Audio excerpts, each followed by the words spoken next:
If you're going to go for a fractional CFO, you get top tier expertise for less. So someone wanted to hire me a full-time basis, 25 years of CFO experience, 36 years altogether of business experience.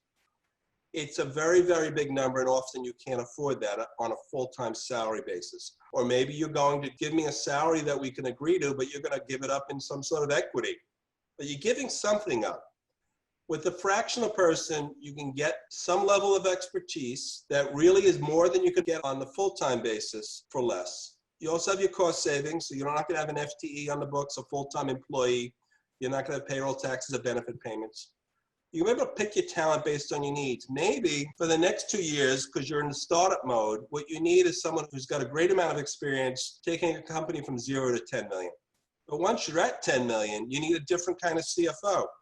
If I'm your full-time person, I started with you. You don't want to fire me. I've been with you from the beginning.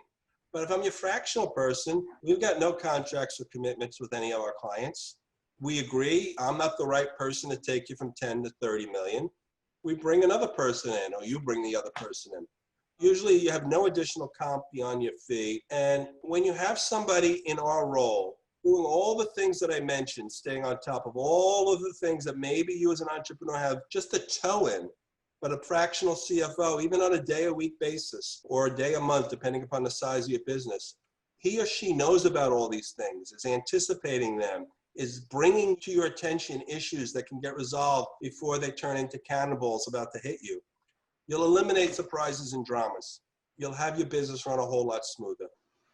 I agree. It's much more flexible, and it brings a tremendous amount of knowledge and expertise that you would not otherwise have available to that business. So I put together basically it's a one-page checklist. Is my financial house in order or chaos? It's really to ask yourself and your finance team, and that will be available at that web link there. It's gravitasimpact.com/CFO. Download there, answer and look at those questions, bring them to your team, see if they've got those things in order. The last thing you want to have happen, and maybe you're having it happen now, but we all know business owners who have this happen, is that crisis of the week that keeps popping up out of nowhere. Because there was proper planning or a lack of attention, you just have these things start biting you, and they suck energy from you every single day and week. And that, I think, is your point about having that CFO, is to be ahead of those kinds of things and be ready for the what if. When the unexpected does occur, you're better positioned to understand what's occurring, to identify options, and then to determine what your actions are. Dominic, just tell us a little bit about what happens. So let's say that an entrepreneur has their bookkeeper, their controller, and now they want to step it up. What does that process look like? What kind of position are they in when they're saying, oh my God, I need something different? How do they know? I think how they know is they feel like, to the big theme we've had here, Carter, and that I brought into this discussion, was you keep looking in the rearview mirror and you're not looking out through the windshield forward. So if that's really where you feel you're at, you feel you need to have that kind of expertise, I think your first step is you go out and you ask coach or other people in your trusted advisor world, your accountants, do you know a part-time CFO? Do you know a fractional CFO? Is anybody out there? And I urge people to interview several different people, because there's nothing more important in this relationship between the entrepreneur and their part-time CFO than that chemistry. That person has to really work well.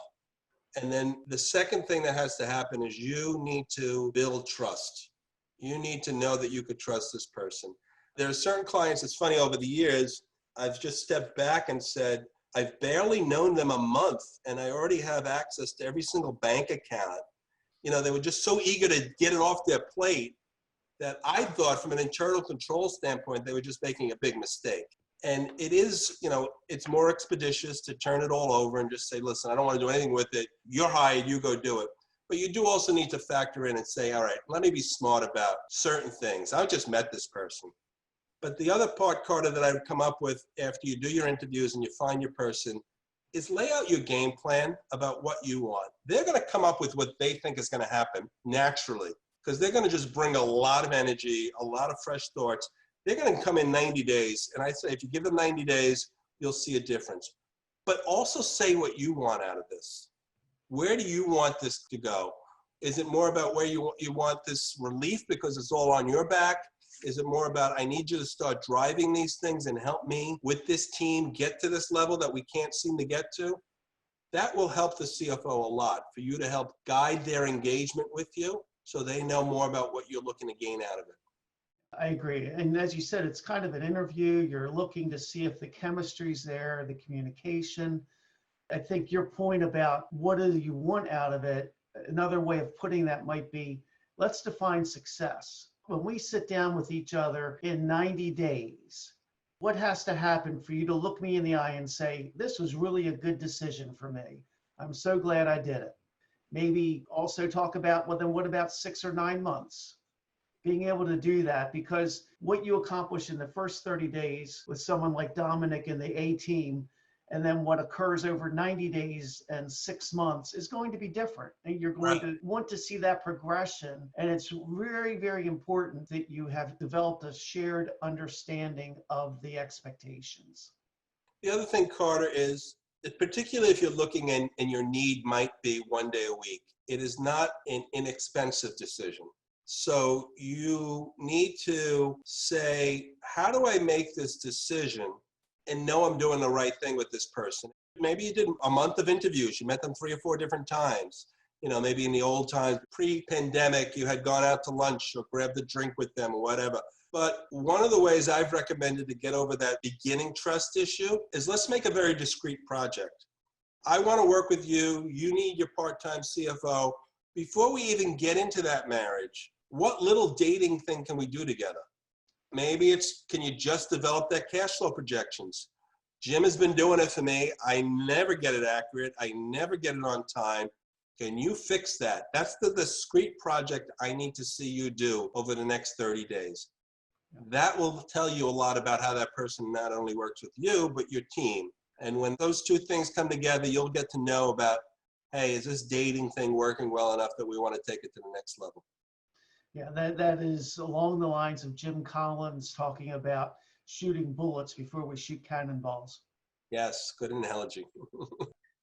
Yeah, it's a big decision that you're describing, and it's a huge role. The CFO role that you and the A team play for businesses is transformational for those businesses. And so important. And having that good, strong CFO there who is helping you use the past information to guide decisions today that are going to create your future.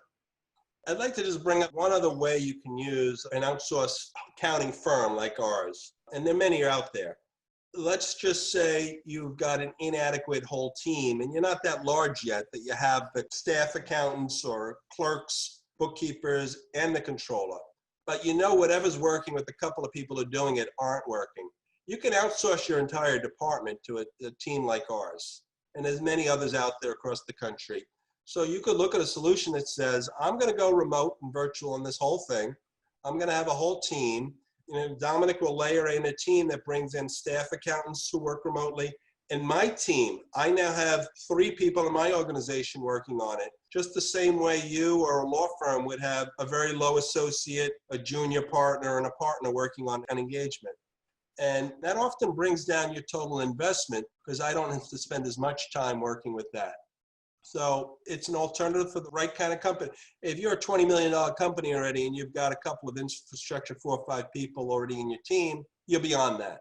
But if you got 1 or 2, or maybe one and a part-time person, but you're growing fast, you could see your trajectory is going to take you, need to expand that finance department in the next 6 months, totally outsourcing your department is an option out there. And it works. In the right scenarios, it works. It does. It also helps the entrepreneur not have all their eggs in one basket and not have to do the interviewing and the supervision and the management of those people. Yep. So it can allow them to focus on what they do well and what the rest of their team does very well, and know that the finance side is being taken care of by the A team.